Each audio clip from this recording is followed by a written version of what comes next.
अब ये तो शहर की व्यवस्था रही। अब बुद्धि से विवाह करके हालत ये हो गई कि पुरंजनी रोग है तो पुरंजन रोग है। इसका क्या मतलब हुआ? ये जो हमारी मति है वही बन गई श्रीमती, हमारी धर्मपत्नी। तो अब बुद्धि के इशारे पर हम लोग नाच रहे हैं।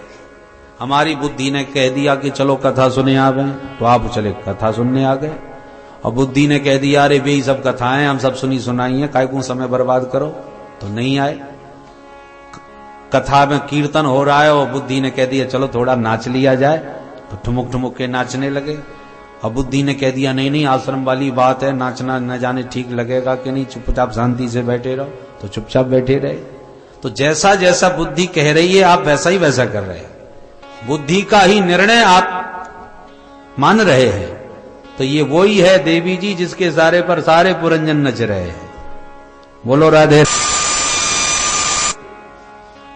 ये तो रही शहर की व्यवस्था। अब ये जरा देवी जी कौन है भाई जिससे कोई विवाह करना नहीं चाहता? बोले उस जरा देवी का नाम है वृद्धावस्था। बोलो है कोई संसार में जो बुढ़ा होना पसंद करे? कोई पसंद नहीं करता। जरा नाम बुढ़ापा, वृद्धावस्था को कोई पसंद नहीं करता। तो वृद्धावस्था बड़ी दुखी महाराज, हमको कोई अपनाना ही नहीं चाहता, तो हम कहां जाएं? चंड वेगने का हमारे पास आओ, हम तुम्हें उपाय बताते हैं।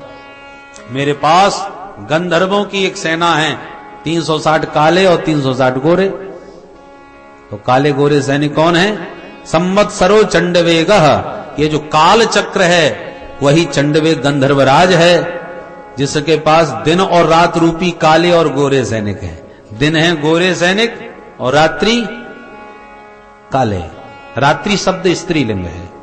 तो काली काली गंधर्वियां और गोरे गोरे गंधर्व, यही 360 गोरे और काले सैनिक और सैनिकाओं के सहयोग से जरा देवी ने सारी सेना को और पुरंजन के शहर पर आक्रमण बोल दिया। पकड़ के लाओ पुरंजन को। हम लोग सब पुरंजन हैं इस पुरी में।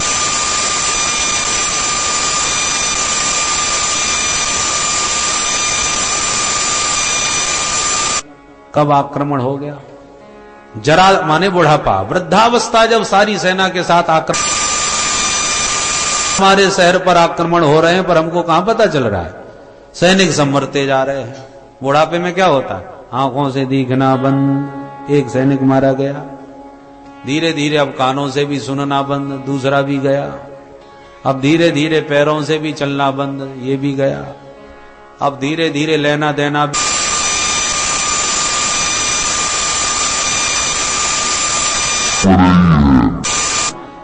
वो जब काल देवी का, जरा देवी का आक्रमण होगा तो सब ठंडे पड़ जाएंगे। और पुरंजन को पता ही नहीं चला कि आक्रमण शहर पर हो गया। वो महलों के भीतर सो रहे हैं। इसी प्रकार आप और हम भी महलों में सो रहे हैं। किसी को पता चलता है कि बुढ़ापा का आक्रमण हो चुका है? आपने अपने जीवन की बहुत सी तारीखें याद कर रखी होंगी। कौन सी तारीख में पैदा भये बता सकते हो? किस तारीख में शादी करी बता सकते हो? किस तारीख में बच्चे पैदा हुए वो भी बता सकते हो? पर किसी बुढ़े से पूछा जाए बाबा किस तारीख में बुढ़े भये, बोलो कोई बता सकता है? बुढ़े सब होते हैं, पर कब हुए, किस तिथि में हुए, बुढ़ापे की तारीख कोई नहीं जानता। क्योंकि वृद्धावस्था धीरे धीरे इस ढंग से आक्रमण करती है कि हमको पता ही नहीं चलता कि आक्रमण कब हो गया। अंगम गलितम पलितम मुंडम दसन विहीनम जातम तुंडम वृद्धो याति गृहीत्वा दंडम तदपि न मुंचत्यासा पिंडम। कि शरीर पर जब जरा देवी का आक्रमण हो जाएगा सारी इंद्रियां शिथिल हो जाएंगी, मुंह पोपला हो जाएगा, बाल सफेद हो जाएंगे, और फिर भी डंडा लिए घूमते फिरोगे। आशा का पिंड संसार का फिर भी नहीं छूटता, इसलिए गोविंद का भजन करो। तो जरा देवी ने महलों में भीतर घुस के पकड़ लिया पुरंजन। और इसी प्रकार से हम एक पुरी से दूसरे पुरी में पुरंजन घूमते फिर रहे हैं, पर जहां से आए हैं वहां लौटने का ध्यान ही नहीं। अरे भाई आप सूरत से आए हो अपना घर छोड़ करके सुखताल, अब आराम से रहो, घूमो फिरो, डोलो, कहीं भी जाओ। चलो यहां तक आए, एक दिन हरिद्वार भी घूम आते हैं, ऋषिकेश भी डोल आते हैं, सब जगह घूमो, पर घूमने फिरने के बाद घर तो कम से कम याद रखो कि लौट के घर भी वापस पहुंचना है। जो यात्री घर को ही भूल जाए वो तो भटक जाएगा, पागल हो जाएगा। ऐसी हम सब पुरंजन जिस घर से निकले हैं उस घर को भूल गए, इसलिए भटकते फिर रहे हैं। आज मानव शरीर मिल गया, हो सकता है फिर लुढ़क जाए। अरे मानव शरीर के बाद तो आप बुद्धिमानी से घर लौट सकते हो, परंतु नहीं लौट पाए तो फिर भटक जाओगे 84 शहरों में। 84 लाख शहर हैं। परिणाम क्या होगा? पुरंजन भी भटक रहा था, कभी किसी देह में कभी किसी देह में। घर वापस कब पहुंचा? जब पुराना मित्र ही पंडित बन के आ गया, हाथ पकड़ के समझाने लगा, तू मेरा साथी है, मेरा मित्र है, और घर से घूमने निकला था, अभी तक घर नहीं लौटा, चल अपने घर। तब जब ज्ञान हुआ तो पुरंजन साथी के साथ घर गया। ठीक इसी प्रकार हम लोग तब तक भटकते रहेंगे जब तक परमात्मा स्वयं ही किसी श्रेष्ठ संत सदगुरु के रूप में प्रकट होके पधारें और हमको हाथ पकड़ के समझावें, घर की याद दिलावें, माया के ओ पुजारी आगे की कुछ खबर है, इस घर से और बढ़कर एक दूसरा भी घर है। जब अपने घर की याद दिलाता है कोई संत, कोई सदगुरु, तो सत्संग में जब घर की बातें सुनते हैं तब घर याद आता है, और ये पुरंजन रूपी जीवात्मा सब प्रपंच को छोड़ करके अपने साथी के साथ घर लौट जाता है। इसलिए परमात्मा किस रूप में आए? अभिज्ञात पंडित जब बन के आया था पुरंजन को लेने, ऐसे ही परमात्मा मुरली मनोहर बन के नहीं आएगा। न जाने के भेष में नारायण मिल जाए। पुरंजन नहीं पहचान पाया अपने साथी को, पर अभिज्ञात पहचान गया। ऐसे ही परमात्मा सदगुरु के रूप में वेश बदल करके आता है। गुरु साक्षात परब्रह्म, वो परब्रह्म ही तो सदगुरु के रूप में आत्मज्ञान कराने आया है कि तू क्या है और अपने को क्या समझे बैठा है, कहां भटकता फिर रहा है। परदेश परदेसी ही होता है, घर घर ही होता है, और जब तक हम परदेसी घर नहीं पहुंच जाएंगे तब तक विश्राम कभी नहीं मिलने वाला। घर झोंपड़ी का भी होगा तो चैन की नींद आएगी, अपना घर है। और परदेश की सुविधाएं तो 2-4 दिन की हैं, 2-4 दिन तो अच्छा लगता है, और चैन घर में मिलता है।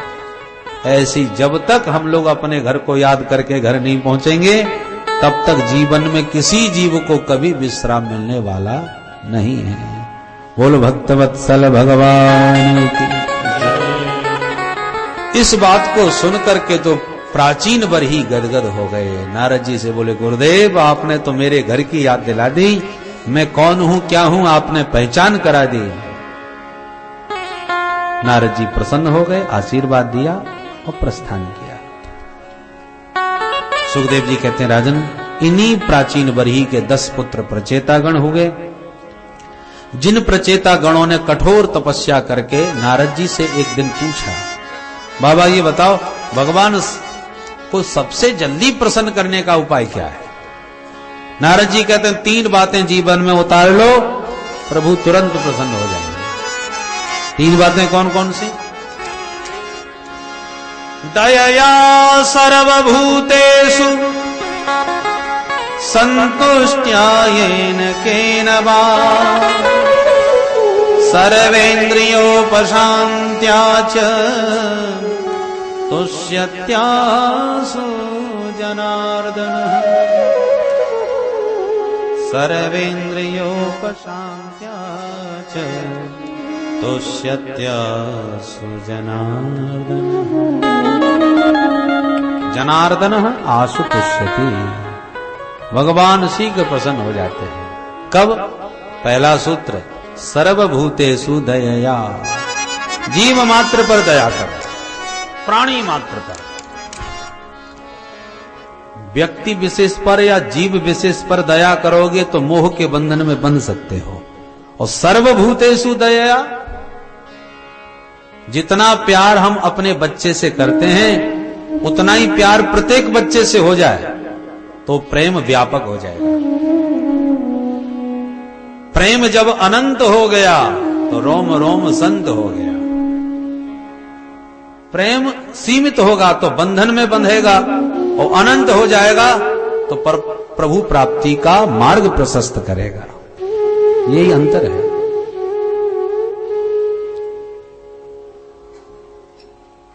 सर्वभूतेषु दयया, पहला सूत्र। दूसरा, प्रभु ने जो भी दिया है, जितना दिया है, जैसा भी दिया है, उसमें संतुष्ट रहे। भगवान की बड़ी कृपा है, प्रभु की कृपा का अनुभव करके संतोष करे।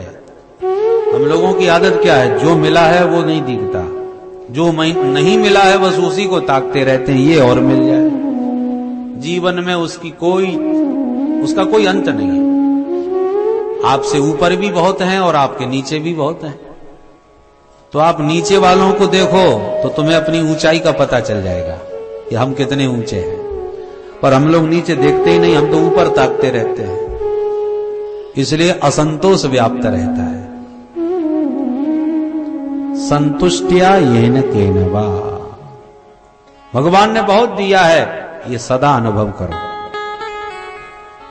लाखों लोग संसार में अंधे हैं, भगवान ने उन्हें आंख नहीं दी।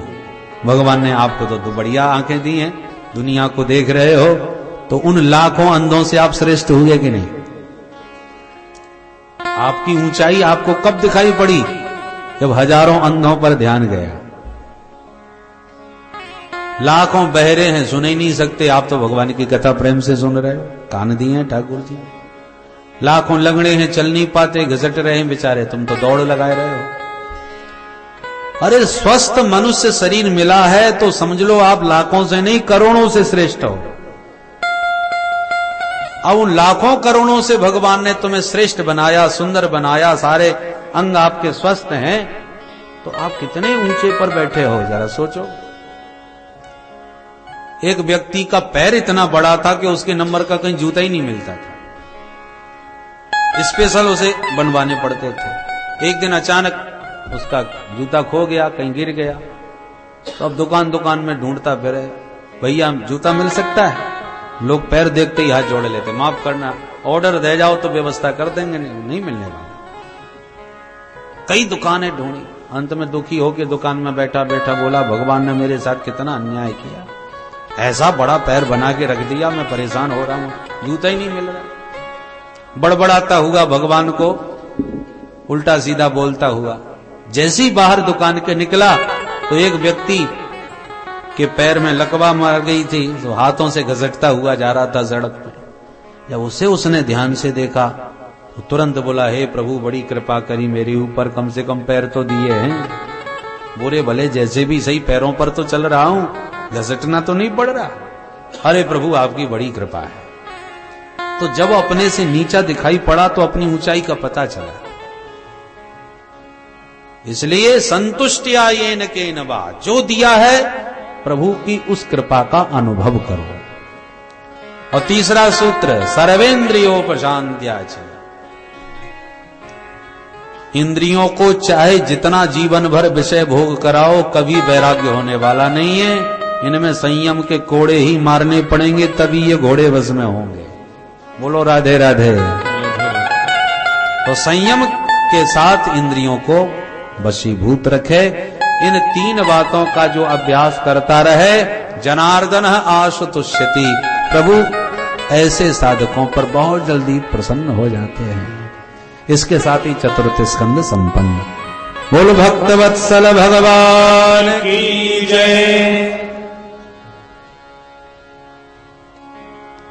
आइए पंचम स्कंद में प्रवेश करते हैं, और पहले भगवान का नाम स्मरण कर लें ताकि थोड़ा सी उदासीनता चली जाए और जोश आ जाए भगवान नाम की महिमा से। देखो भगवान का जो नाम है ना, वो हाजमोला की गोली का काम करता है। भोजन ज्यादा हो जाए तो एक हाथ गोली गटक लेना है और पच जाए। तो भगवान नाम से सारा सत्संग का सुना हुआ हृदयंगम हो जाता है, हजम हो जाता है।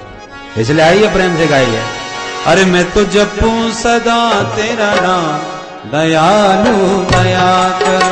मैं तो जपूं सदा तेरा नाम, दयालु दया करो। मैं तो जपूं सदा तेरा नाम, दयालु दया करो। मैं तो जपूं सदा तेरा नाम, दयालु दया करो। हरि बोल हरि बोल हरि बोल हरि बोल हरि बोल हरि बोल हरि बोल हरि बोल हरि बोल हरि बोल हरि बोल हरि बोल हरि बोल। बोल बंसी वाले की जय, भक्त वत्सल भगवान की जय, जय जय। श्री राधे। पंचम स्कंद में मनु महाराज के द्वितीय पुत्र प्रियव्रत का चरित्र है। बड़े प्रतापी प्रियव्रत थे।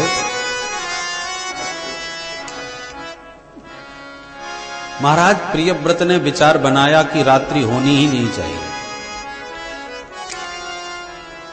रात होते ही सब खर्राटे बजा के सोते हैं, पूरे 12 घंटे बर्बाद कर देते हैं। इसलिए इन्होंने एक तेजोमय रथ का निर्माण किया। अब पृथ्वी की 7 प्रदक्षिणा करी तो 7 दिन तक दिन ही बना रहा, रात्रि भई नहीं। ब्रह्मा जी दौड़े दौड़े आए, अरे बेटा ऐसा न करो, रात्रि मैंने दी है लोगों को विश्राम देने के लिए। प्रकृति की कोई भी वस्तु व्यर्थ नहीं है, उसका उपयोग करना ठीक से सीखो। समझाने पर प्रियव्रत मान गए, आग्रह त्याग दिए। पर इनके प्रताप से पृथ्वी में 7 द्वीप और 7 समुद्रों की रचना हो गई। प्रथम द्वीप है जम्मू द्वीप, जिसके हम और आप वासी हैं। इस जम्मू द्वीप के राजा प्रियव्रत के बड़े पुत्र आग्नेन्द्र बने। आग्नेन्द्र ने पूर्व चित्ती अप्सरा के साथ विवाह करके 9 पुत्रों को जन्म दिया और अंत में जम्मू द्वीप के 9 खंड करके बच्चों में बंटवारा कर दिया। पहला खंड बना अजनाब खंड। राजा बने नाभि। मेरू देवी कन्या से विवाह करके इनके घर साक्षात भगवान ऋषभ देव जी का प्राकट्य हुआ। बोल ऋषभ भगवान की जय। ऋषभ देव जी की दिव्य महिमा से इंद्र को जलन होने लगी। राज्य में पानी बरसाना बंद कर दिया। ऋषभ भगवान ने योग बल से अपने आप ही पानी बरसा लिया। इंद्र को बड़ी लाज लगी। अपनी बेटी जयंती का विवाह ऋषभ भगवान से कर दिया और माफी मांग ली। इंद्र पुत्री जयंती से विवाह करके ऋषभ देव जी ने 100 पुत्रों को जन्म दिया। सबसे बड़े बेटे का नाम था भरत। वो इतना प्रतापी हुआ कि इस अजनाब खंड का नाम उसके नाम से भारत वर्ष हो गया। आशीत देनेदम वर्षम भारतम इति व्यपदिशन्ति। ऋषभ देव जी ने सब बच्चों को बैठा करके दिव्य उपदेश दिया, मानव तन की महिमा बस समझाई और अंत में परमहंस बन के विचरण करने लगे। पागलों की तरह नग्नावस्था में घूम रहे हैं। लोग इन्हें पागल समझ के पत्थर मार रहे हैं। दुनिया की दृष्टि में तो पागल बने डोलते थे, परंतु इनकी अंतर स्थिति इतनी ऊंची थी कि 8 सिद्धियां इनके आगे पीछे हाथ जोड़ के घूमती थी। महाराज हमें दासी बना लो, हमें सेवा का अवसर दो। हाथ जोड़ती थी सिद्धियां। और ऋषभ देव जी ने किसी सिद्धि को स्वीकार नहीं किया, सबको भगा दिया। बोले जाओ, जरूरत नहीं। क्यों? संत को सिद्धियों से दूर रहना चाहिए, क्योंकि संत को यदि सिद्धि मिल गई तो सिद्धि से फिर प्रसिद्धि बढ़ गई। सिद्धों को प्रसिद्ध होने में देर थोड़ी लगता है। सिद्धियां क्या है? छोटे बन जाना, बड़े बन जाना, हल्के हो जाना, भारी हो जाना, ये सब सिद्धियों के चमत्कार है। अष्ट सिद्धि होते हैं। हनुमान जी के पास सारी सिद्धियां हैं। अष्ट सिद्धि नवनिधि के दाता, देने वाले हैं। सिद्धियों के नाम अणिमा, महिमा, गरिमा, लघिमा, प्राप्ति, प्राकाम, ईसत्व, वसुत्व, एते चाष्ट सिद्धय। ये 8 सिद्धियां हैं। अणिमा माने अणु के बराबर बन जाना। महिमा माने पहाड़ जैसा हो जाना। गरिमा माने भयंकर भारी हो जाना, वजनदार। लघिमा माने फूल से भी हल्के हो जाना। ये सब चमत्कार सिद्धियों में हैं। हनुमान जी महाराज ने दिखाए लंका में जाते समय। मसक समान रूप कभी धरी, मच्छर जैसे, कनक भूधराकार शरीरा, पहाड़ जैसे। जहीं गिर चरण दे हनुमंता, चले सुगा पाताल तुरंता। जिस पर्वत पर पाद प्रहार कर दें वो पाताल में घुस जावे, इतने भारी हनुमान जी। और इतने भारी हनुमान जी अब अशोक वाटिका के पल्लवों में छुपे बैठे, पत्तों के बीच में, पत्ता भी नहीं टूट रहा, लघिमा हल्के हो गए।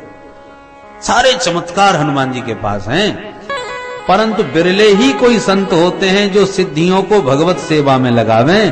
प्राय लोग अपनी प्रसिद्धि में ज्यादा लग जाते हैं, जहां सिद्धि मिली कि अपनी प्रसिद्धि बढ़ाई, अरे महाराज जी बड़े चमत्कारी, महाराज जी बड़े चमत्कारी, दुनिया पीछे पड़ जाती है। चमत्कार को नमस्कार।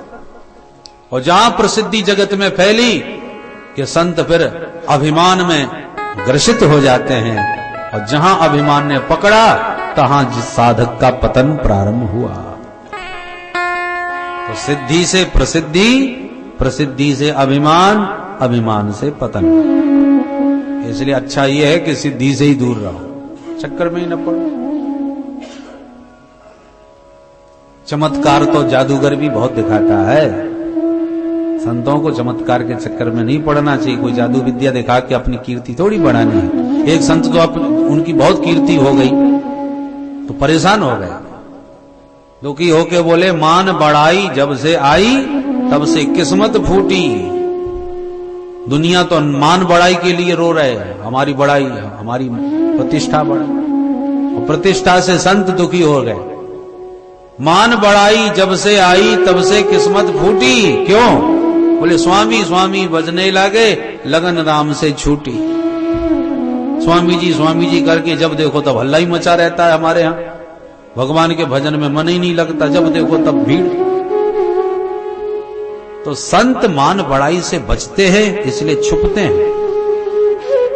आजकल भले ही छपते हो, और प्रायः संत छुपने का प्रयास करते हैं ताकि दुनियादारी से दूर रहे। बोलो राधे राधे राधे राधे। इसलिए यही शिक्षा देने के लिए सिद्धियों को ठुकरा दिया ऋषभ देव जी ने। अंत में परम पद प्राप्त किया। ऋषभ नंदन भरत बने सम्राट। 5 पुत्र हुए इनके। बड़े को सत्ता सौंप करके भरत जी भजन करने चले गए। पुलहाश्रम में भजन करते करते एक दिन गंडकी नदी में स्नान करने गए। स्नान करने के बाद सूर्य भगवान को जल देने लगे। उसी वक्त एक गर्भवती मृगी पानी पीने आएगी नदी किनारे। मृगी पानी पी रही थी और शेर ने दहाड़ मार दी।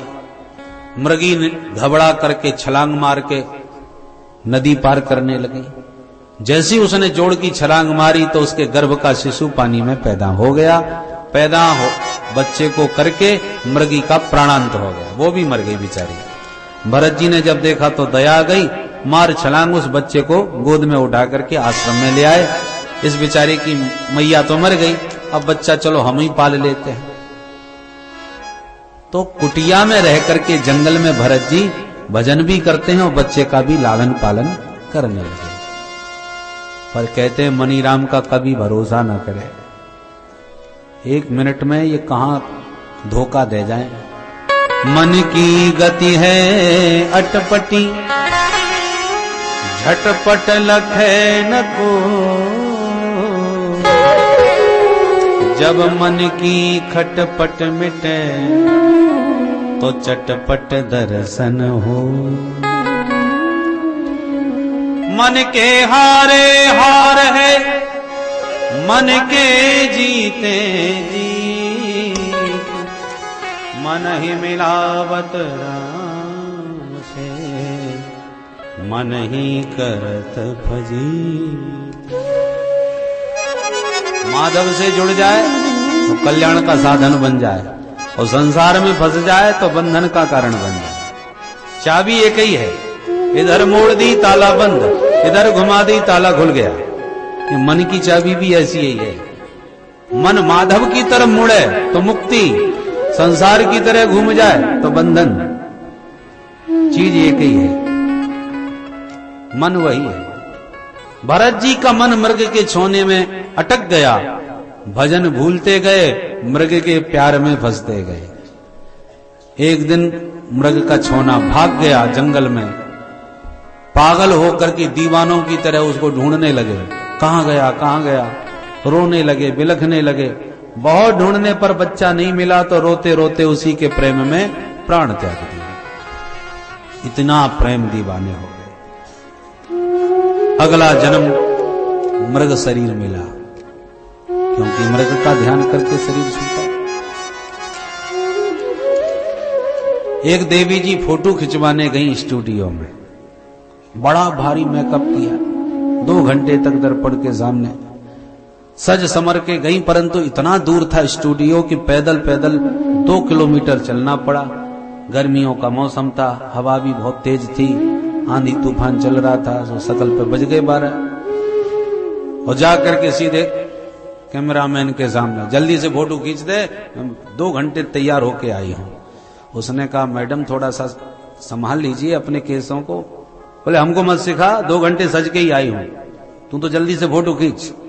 अच्छा ठीक है, खींच दिया फोटो। और जब सामने फोटो आया तो बड़ी लाल पीली हो, ऐसी शकल है मेरी, सब बिगाड़ के रख दिया, तेरे को फोटो खींचना ही नहीं आता। और बड़ी नाराज। कैमरामैन बोला मैडम मैंने पहले ही कहा था कि आप जरा संभल के बैठिएगा, और तुमने सुनी ही नहीं हमारी। अरे ऐसे कैसे, मैं 2 घंटे संभल के ही तो आई थी घर से। कैमरामैन बोला आप घर में कितना सजी इससे मुझे मतलब नहीं, मेरे कैमरा के सामने कैसी थी मुझे उस क्षण से मतलब है, क्योंकि जैसा कैमरा के सामने आप बैठी होंगी कैमरा का फोटो वैसा ही अनुभव किया। और बुढ़ापे में अंतिम समय कहीं मति मलिन हो गई, इधर उधर चिंतन चला गया तो जीवन का फोटो बिगड़ गया और जिंदगी भर भटके इधर उधर, परंतु अंत काल में यदि अपने मन को संभाल लिया और अंतिम क्षण समर गया चिंतन का, तो समझ लो फोटो तुम्हारा बढ़िया बन गया। क्योंकि अंतिम क्षण जिसके चिंतन में जाएगा पुनर्जन्म का वही कारण बनेगा। इसलिए अंते यामति सागति, तो फोटो खिंच रहा हो तो जरा संभल के बैठ जाना चाहिए, तो बढ़िया फोटो आवे, टेढ़ा मेढ़ा ना हो जावे। ऐसी जब अंतिम क्षण जीवन का आवे तो सारे जीवन के शुभ कर्मों का परिणाम उसी क्षण समझ में आता है। यदि वो क्षण बन गया तो जीवन बन गया, और वो क्षण कहीं बिगड़ गया तो जीवन सब बेकार हो गया, जीवन भर का करा धरा सब चौपट हो गया। अजामिल जैसा पापी अंत में थोड़ा संभल गया, धोखे से ही सही, कभी कभी धोखे से भी बढ़िया फोटो खींचे जाता है, पता ही ना चला फिर भी। तो अजामिल का ऐसे फोटो बढ़िया बन गया था, परंतु बड़े बड़े बेचारे सिद्ध महात्मा जड़ श्री भरत जी जैसे जीवन भर भजन करते और मरते समय मृग की याद आ गई, सब बर्बाद हो। पर भजन करने वाले का पतन नहीं होता, भगवान उसे आज नहीं तो कल संभाल के रखते हैं। भजन का ये प्रताप था कि मृग शरीर तो भले ही मिला, फिसल तो गए, पर मृग देह में भी याद सब कुछ बनी रही। इसलिए अब इन्होंने किसी से बात नहीं की, मृग शरीर भी छोड़ दिया, तीसरा जन्म पंडित जी के घर में हो गया, याद फिर भी सारे जन्मों की बनी रही। तो अब ये प्रसन्न इस बात पर हो गए कि अब ब्राह्मण शरीर मिल गया है, और ब्रह्म ज्ञानी के लिए ब्राह्मण शरीर सर्वोत्तम है। इसलिए अब ब्रह्म ज्ञान प्राप्त करूंगा, दुनिया के चक्कर में बिल्कुल नहीं फंसूंगा। पर जहां पैदा हो गए हैं वहां से निकलना तो पहले बड़ा मुश्किल होता है, ऐसी थोड़ी। जहां कोई निकलने की कोशिश करे तो परिवार के लोग पकड़ लेते, अरे कहां जा रहा है बेटा, तेरे बिना कैसे रहेंगे। तो संसार बड़ा विचित्र है। भरत जी को पूर्व जन्मों की याद रही, इसलिए दुनियादारी में बिल्कुल नहीं फंसे, पर माता पिता बड़ा प्यार करते हैं। अब इन्होंने सोचा इनके झंझट से बचें कैसे, तो अपने को बचपन से ही पागल सिद्ध करने लगे। कोई कुछ कहे और ये कुछ जवाब दें, कभी कोई एक अक्षर याद करके नहीं सुनाया। दुनिया से बचने का सबसे बढ़िया तरीका है पागल हो जाओ, सचमुच नहीं दिखावटी। और दुनियादारी को पागलपन दिखाओगे तो दुनिया वाले या तो खुद ही भगा देंगे या तुम्हारे बगल में कोई नहीं आएगा, अरे पागल है, निकम्मा है, बर्बाद हो गया। दुनिया स्वार्थ से भरी हुई है, यदि स्वार्थ सिद्ध होगा तो दुनिया चिपकेगी, और किसी मतलब के न रह जाओ तो अपने आप दुनिया दूर भग जाएगी, छोड़ना नहीं पड़ेगा, दुनिया वाले खुद ही आपको छोड़ देंगे। भरत जी को ये योजना सफल लगी। पिताजी ने कहा देख बेटा तू ब्राह्मण का बेटा है, कम से कम गायत्री मंत्र तो याद कर ले। अच्छा पिताजी सुनाओ, मैं सीखूंगा आज। पिताजी ने 108 बार गायत्री मंत्र सुनाया। बेटा याद हो गया? बोले पिताजी जब से आप मंत्र पढ़ रहे हो तब से इस बिल में 9,999 चींटियां घुस गई। पिताजी का माथा गरम, नालायक कहीं के चींटियां गिन रहा था तू, मंत्र सुन रहा था। अरे राम राम, इसकी मति बिल्कुल खराब है, मां मूर्ख है। पिताजी ने नाम रख दिया जड़ भरत। भरत जी खुश हो गए, पागलपन की मोहर लग गई। तो अब न कोई शादी करने वाला है न दुनिया में फंसने वाले। मन में बड़े खुश हो गए। पिताजी पधार गए, माताजी भी पधार गईं। घर में भैया भाभी रह गए तो भाभियां इनसे बहुत जलने लगी। पड़ा पड़ा खाता रहता है, कितना सांड जैसा मोटा पड़ रहा है, और काम के नाम पर पागलपन दिखा करके मुक्त हो जाता है। भाइयों ने इसकी खटिया खेतों पर डाल दी, यहीं रहा कर, घर में किसी मतलब का नहीं है तू। सो खेतों पर ही रहने लगे। एक दिन डकैतों के सरदार ने डकैतों से कहा, देखो मैंने संकल्प किया है कि यदि मेरे को बेटा हुआ तो देवी मां को मैं नर बलि चढ़ाऊंगा। संयोग से उसको बेटा हुआ। डकैतों से कहा, पकड़ के लाओ किसी आदमी को, मुझे बलि चढ़ानी है। डकैत रात में निकले और तो कोई मिला नहीं। खेतों पर बैठे हुए महाराज जी मिलकर सो जड़ भरत जी को ही पकड़ के ले गए। इन्होंने बिना किसी विरोध के आराम से उठ के चल दिए। इनको पहले तो नहलाया खिलाया और फिर देवी मां के मंदिर में जाके बैठा दिया, बाबा करो दंडवत। तो जड़ भरत जी को कोई भी डर नहीं, कोई भी भय नहीं, क्योंकि शरीर को तो संत लोग चोला समझते हैं, जैसे कपड़ा है, एक फट गया दूसरा मिल जाएगा। तो जड़ भरत जी उसी विशुद्ध अपने आत्म स्वरूप का परिचय जानते हैं, इसलिए सिर झुका के देवी मां के चरणों में आराम से बैठ गए।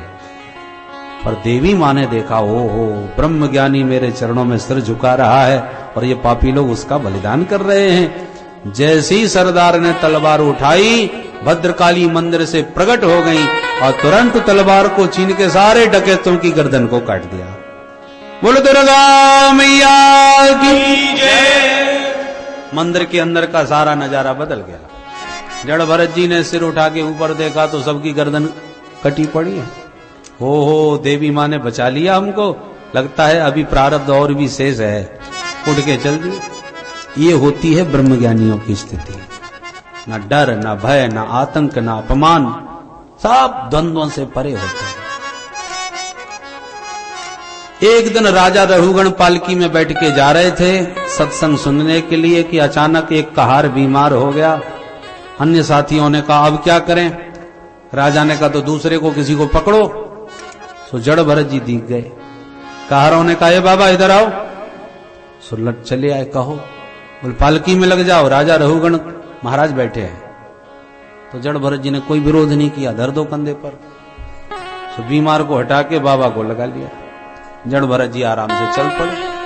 वो तो पहले चल रहे थे, सो अब चल रहे हैं, शरीर में उनकी कोई आसक्ति नहीं, परंतु नीचे देख के चलते हैं कि मेरे शरीर से कोई जीव जंतु न मर जाए।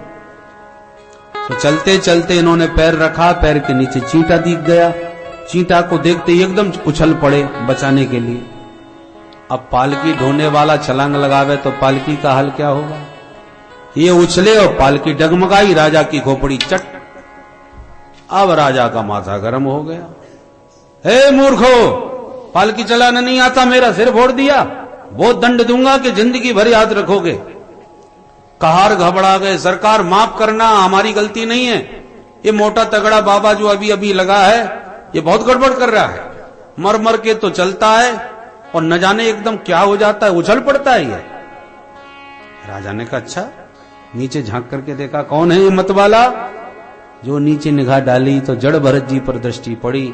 राजा मजाक उड़ाने लगा, अच्छा ये श्रीमान जी हैं, देखो बेचारा कितना पतला दुबला, 1.5 हड्डी का है, कमजोर है, इसलिए चल नहीं पा रहा, पूरा बोझा इसी के कंधे पर तो है, तुम लोग तो अभी अभी लगे हो। इस प्रकार के जब व्यंग वचन बोले तब जड़ भरत जी ने अपना मुंह खोला और ऐसे शब्द बोले कि रघुगण के पूरे होश उड़ गए। अपने वास्तविक स्वरूप का परिचय आज श्री जड़ भरत जी ने दिया। अभी तक जिंदगी में नहीं बोले तो आज ही क्यों बोले। बोले संत तब बोलते हैं जब उन्हें कोई उत्तम पात्र मिलता है। दूसरी बात, जड़ भरत जी इसलिए भी बोले कि बुरा भला जैसा भी सही, पर इसका भार मैंने अपने कंधे पर उठा लिया है। तो संत जिसका भार उठाते हैं उसका फिर कल्याण करके ही छोड़ते हैं। जड़ भरत जी को लगा कि मेरा अपमान करके कहीं नरक में न गिर जाए, क्योंकि ये नरक में गया तो लोग क्या कहेंगे, संत ने जिसका दायित्व कंधे पर उठाया वो भी नरक में ही गिरा, तो संत की महिमा घट जाएगी। इसलिए जड़ भरत जी बोल पड़े कल्याण करने के लिए। पयोदितम व्यक्तम वे प्रलब्धम भर्तु समय स्याद् यद् वीर भारः गन्तुर यदि स्यादधिगम्य मध्वा एवेति रासौ न विदां प्रवारः। राजन तुम किसे दंड देने की सोच रहे हो? मुझे तो तुम क्या दंड दोगे, क्योंकि न तो मैं पतला हूं ना ही मैं मोटा, न मैं पैदा होता हूं ना ही मैं मरता। ये सारे द्वंद्व तो शरीर के हैं, मुझ आत्मा में ये कोई विकार नहीं, कोई द्वंद्व नहीं। मैं तो द्वंद्व मुक्त परम विशुद्ध आत्म तत्व हूं, जिसका विनाश, जिसका जन्म, जिसका मरण कभी नहीं होता।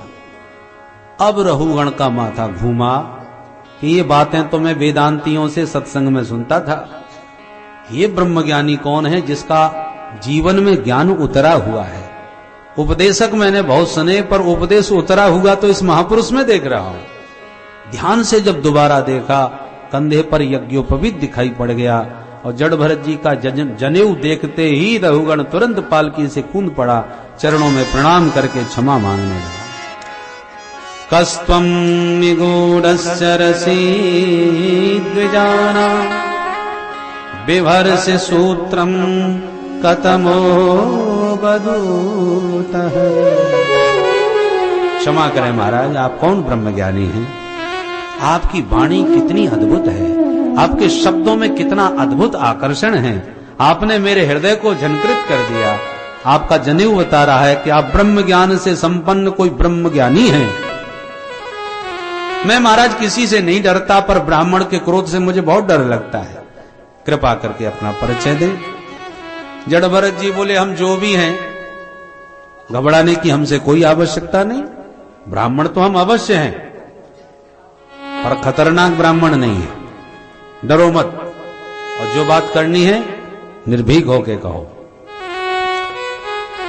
रहुगण ने कहा, तो एक बात पूछना चाहूंगा सिर्फ। क्या? बोले, आपने कहा कि मैं आत्मा हूं, शरीर नहीं, इसलिए मुझे कोई कष्ट नहीं, कोई भार नहीं। ये बात मेरी समझ में नहीं आती। क्या समझ में नहीं आया? तो रहुगण दृष्टांत दे के बोला, देखिए महाराज, हमने चूल्हा जलाया, उस पर बटलोही रखी, उसमें पानी भरा और पानी में चावल डाल दिए। तो पहले चूल्हे की आग बटलोही को गर्म करेगी, फिर बटलोही का ताप पानी को गर्म करेगा, फिर पानी की उष्णता चावल को धीरे धीरे सिद्ध कर देगी, पकाकर भात बना देगी। तो जैसे आग की तपन चावल तक पहुंच गई एक दूसरे के संपर्क से, ऐसे ही जब शरीर में कष्ट होगा तो इंद्रियों को कष्ट होगा, क्योंकि इंद्रियां शरीर में ही तो स्थित हैं। इंद्रियों को कष्ट होगा तो इंद्रियों के मालिक मन को भी कष्ट पहुंचेगा, मन को कष्ट होगा तो शरीर में स्थित आत्मा पर भी तो कष्ट का प्रभाव पड़ेगा कि नहीं? आत्मा कहां है? शरीर में। तो जब शरीर में कष्ट है तो आत्मा को कष्ट नहीं होगा। यदि आत्मा को कोई कष्ट नहीं होता तो हम क्यों रोते रहते हैं, हाय हम बड़े दुखी हैं, हम बड़े परेशान हैं, हमें बड़ा कष्ट है। अब ये रोने वाला शरीर है कि आत्मा? तर्क किया रहुगण ने। जड़ भरत जी हंसते हुए बोले, रहुगण हो तो तुम महामूर्ख, पर विद्वानों में बैठ बैठ के आत्म तत्व की बातें करना सीख लिया, तुम कुछ नहीं जानते। अच्छा महाराज, तो आप समझाइए। जड़ भरत जी बोले, राजन तुमने जो दृष्टांत दिया आग पानी चावल बटलोही, इन सब का, ये सब सावयव पदार्थ हैं, और घटा रहे हो तुम निरवयव आत्म तत्व के साथ। अरे भाई, चावल भात आदि जो हैं इनको देख लो, पकड़ लो, छू लो, क्योंकि ये अवयव है, ये सावयव पदार्थ है ना, इसलिए देखा छुआ जा सकता है। परंतु आत्मा को कोई देख सकता है क्या? आत्मा को कोई छू सकता है क्या? है शरीर से जब आत्मा जाता है तो आत्मा को आते जाते कोई देखता है क्या? अरे आत्मा परम सूक्ष्म तत्व है, आकाश की तरह। जैसे आकाश व्याप्त है, कोई आकाश को न पकड़ सकता है, न आकाश को जला सकता है, न आकाश को काट सकता है। जैसे आकाश परम सूक्ष्म तत्व होने के नाते उसका कोई कुछ नहीं बिगाड़ सकता, ऐसे ही आत्मा आकाशवत परम सूक्ष्म है। इसलिए नैनम छिन्दन्ति शस्त्राणि नैनम दहति पावकः। इसलिए आत्मा का कोई कुछ नहीं बिगाड़ सकता, वो परम अविनाशी तत्व है। ऐसा अद्भुत आत्म तत्व का प्रतिपादन किया कि रघुगण के होश उड़ गए, चरणों में गिर गए। महाराज, आपके वचनों ने मेरे अज्ञान के कपाट हटा दिए। ब्रह्मन वचस्ते मृतम औषधम दे। भवाटिवी का वर्णन, आत्म तत्व का उपदेश दिया, रघुगण का उद्धार हो गया। बोल भक्तवत्सल भगवान की जय। परीक्षित बोले, महाराज थोड़ा भूगोल खगोल के बारे में भी कुछ बताइए। तो सुखदेव जी कहते हैं, 7 द्वीप 7 समुद्र, जम्बू द्वीप के नवखंड, नवखंडों में भगवान का भिन्न भिन्न वास। नवखंडों में जो अजनाव खंड है, इसी का नाम भारत भूमि है। भारतवर्ष में नर नारायण ऋषि बद्री विशाल में विराजते हैं। देवर्षि नारद उनकी उपासना करते हैं। भारत ही कर्म भूमि है, बाकी सब भोग भूमि। इसलिए इस कर्म भूमि भारतवर्ष में ही भगवान के सारे अवतार हुए हैं। भारत की गौरव गाथा गाई और गंगा मैया की महिमा भी भारत भूमि में मुक्त कंठ सुखदेव जी ने सुनाई।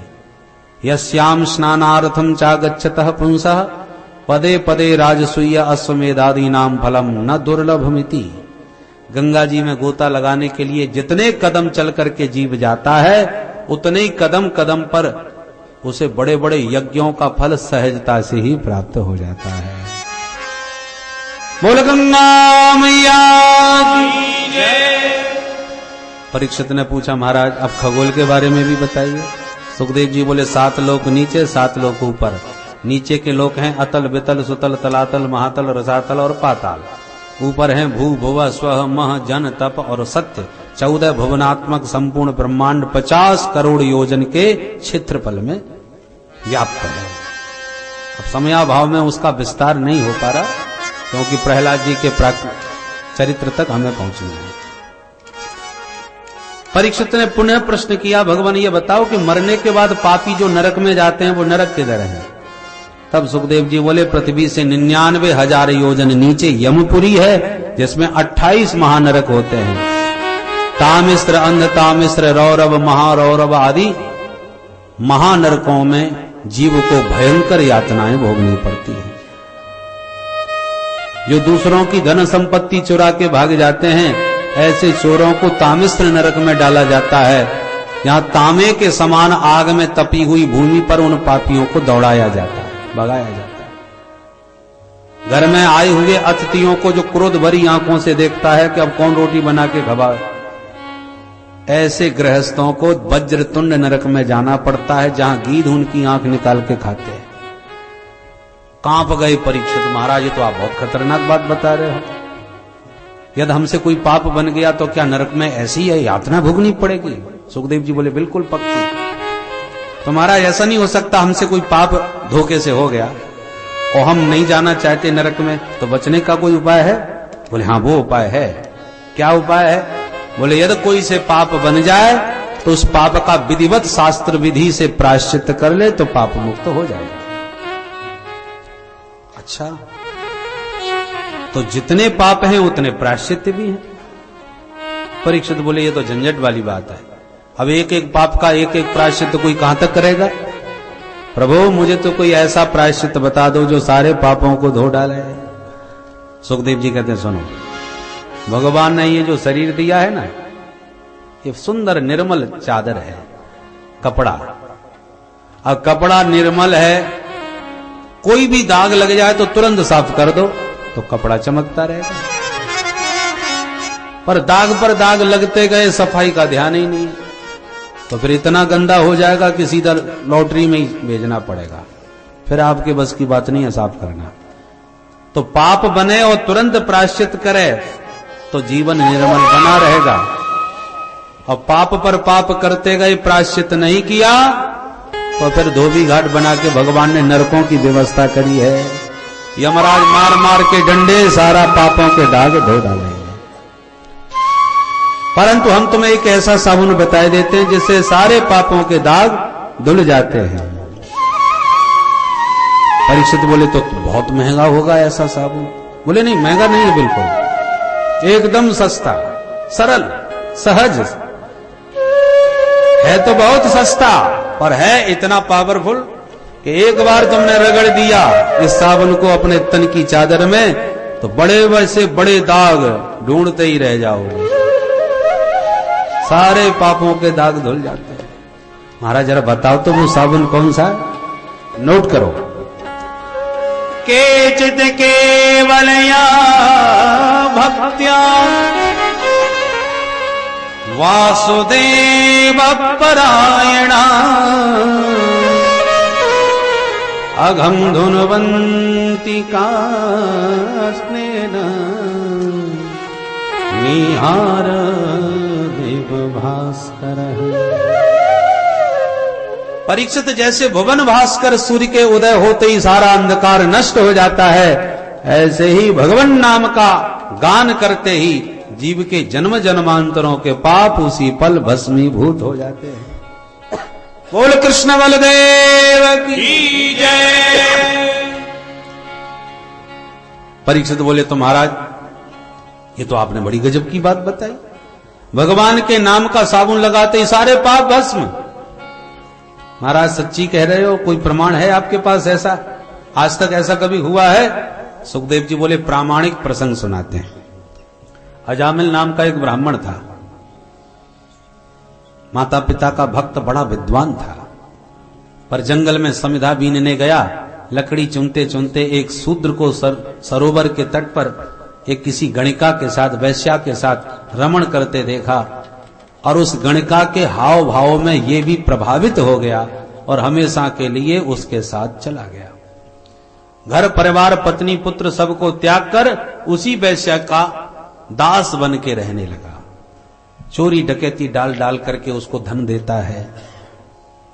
उस गणिका से इसने 10 पुत्रों को जन्म दिया और 10वें पुत्र का नाम एक संत के कहने से इसने नारायण रख लिया। जब इसका मृत्यु काल आया और काले काले यमदूत इसे पकड़ने आए, तो डर के मारे ये अपने बेटे को बुलाने लगा, बेटा नारायण बचाओ, बेटा नारायण इधर आओ। जो ये शब्द इसके मुंह से निकला, दूरे क्रीडन का सक्तम पुत्रम नारायण भयम प्लावतेन स्वरोडोचै आजुहाव कुलेन्द्रिय। पूरी ताकत से बोला, बेटा नारायण बचाओ। तुरंत 4 पार्षद भगवान के प्रकट हो गए, मार यमदूतों में धक्का, काल पास से मुक्त कर दिया अजामिल। अब यमदूत विष्णुदूतों से लड़ बैठे। क्यों भाई, तुम 4 चमकीले चमकीले कहां से चले आए? तो विष्णुदूतों ने कहा, तुम काले कलूटे कहां से आ गए? यमदूतों ने कहा, हमें नहीं जानते, यमराज के सेवक हैं, पापियों को पकड़ने का काम करते हैं। आपका परिचय? विष्णुदूत बोले, तो तुम हमको नहीं जानते, हम नारायण के दूत हैं, नारायण को पुकारने वालों को ले जाने का काम हमारा है। इसने नारायण को पुकारा, हम आ गए। यमदूतों ने कहा, तुम्हें धोखा हो रहा है, ये अपने बेटे नारायण को पुकार रहा है, इसके बेटे का नाम है। विष्णुदूतों ने कहा, इसके बेटे का नारायण नाम 4 साल पहले रखा गया है, हमारे मालिक का नारायण नाम अनादिकाल से है। तो बोलो ये नाम किसका मानोगे, बेटे का या हमारे मालिक का? इसलिए मूल रूप में तो हमारे प्रभु का ही नाम हुआ कि नहीं? एक बात कान खोल के सुन लो यमदूतों, वस्तु शक्ति ज्ञान की अपेक्षा नहीं रखती। वस्तु में जो शक्ति है उसका तुम्हें ज्ञान हो या न हो, पर वस्तु की शक्ति तो अपना काम करके रहेगी।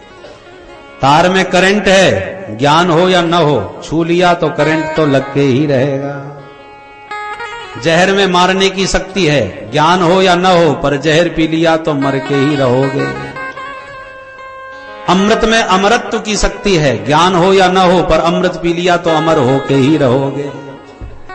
अग्नि में दाहकत्व की शक्ति है, इसका ज्ञान हो या न हो, पर आग छू ली तो जल के ही रहोगे, क्योंकि वस्तु की शक्ति अपना काम करेगी, तुम्हारे ज्ञान से कोई फर्क नहीं पड़ता।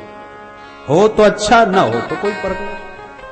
तो बिना ज्ञान के आग को छू लो तो जलना ही पड़ेगा, बिना ज्ञान के जहर को पी लो तो मरना ही पड़ेगा, ऐसी बिना ज्ञान के भी भगवान नाम को जप लो तो तरना ही पड़ेगा। भगवान नाम की शक्ति जो तारक है, उसके ज्ञान की तुम्हें योग्यता है तो ठीक, न भी जानकारी हो तो नाम तो तुम्हें तार देगा। ये नाम की शक्ति का चमत्कार है, इसलिए कैसे भी जपो, ज्ञान हो बहुत अच्छा, न हो तो भी अनजाने में भी जपोगे तो भी कल्याण होगा। इसलिए गोस्वामी जी कहते हैं, भाय को भाय अनंत आनस, नाम जपत मंगल दिस दस। भाय को भाय अनंत आलस, नाम जपत मंगल दिस दस। कहो कहाँ लगी नाम पढ़ाई, कहो कहाँ लगी नाम बढ़ाई, कहो कहाँ लगी नाम पढ़ाई, राम न सकही नाम गुण गाई। कहो कहाँ लगी नाम बढ़ाई, राम न सकई नाम गुण गाए। भगवान नाम की अपूर्व महिमा है। यम के दूत फिर भी नहीं माने तो विष्णु दूतों ने वो धुनाई करी कि भागते ही नजर आए। अजामिल ने ये बातें सुनी तो वैराग्य हो गया और गंगा के तट हरिद्वार में भगवान नाम जपता जपता परम धाम को प्रस्थान कर दिया। यमदूतों ने जाकर के यमराज से शिकायत कर दी, महाराज आज के बाद आपकी नौकरी नहीं करेंगे। क्या हो गया भाई? बोले आपने ही भेजा था उस पापी को पकड़वाने के लिए, तो पकड़ में तो आया नहीं, पिट के ही आना पड़ा हमको। किसने पिटा? बोले वहां पर 4 लोग चले आए, वो कहते हैं ये हमारा सेवक है, इसने हमारे स्वामी नारायण को पुकारा है। इतना सुनते ही दौड़ के यमराज ने मुंह पे हाथ रख दिया। यमदूतों से कहा भैया ये नाम अब लिया सुलिया दोबारा अपने मुंह से मत लेना। क्यों, क्या हो गया महाराज? बोले ये प्रभु का मंगलमय नाम है जैसे तुम अभी अभी ले रहे थे, और कहीं जोर से 2-4 बार तुमने चिल्ला करके ये नाम लिया और मेरे ये नरक में पड़े हुए पापियों के कान में आवाज पड़ गई तो मेरा तो सारा कारोबार ही ठप्प हो जाएगा। भगवान नाम के प्रताप से पाप मुक्त होकर इनको भेजना पड़ेगा परम धाम, तो मेरा तो सारा नरक सूना पड़ जाएगा, व्यवस्था चौपट हो जाएगी। इसलिए भैया पेट्रोल पंप के सामने माचिस जलाना खतरनाक, दूर ही रखो कहीं आग न पकड़ ले। ऐसी पापियों के बीच में भगवान नाम न मत लो, नहीं तो सारे पापी मुक्त हो जाएंगे। यमदूतों ने कहा तो हमें झगड़े में नहीं पड़ना, हमें तो सीधी सीधी एक बात बता दो कि हम किसको पकड़ने जाया करें। यमराज बोले नोट करो, जिह्वान भक्ति भगवद गुण नाम धेयम, चेतश्चन स्मरति तच्चरणारविंदम, कृष्णाय नो नमति यद शिर एकदा, तानानयध्वमसतो कृतवेष्णु कृत्या।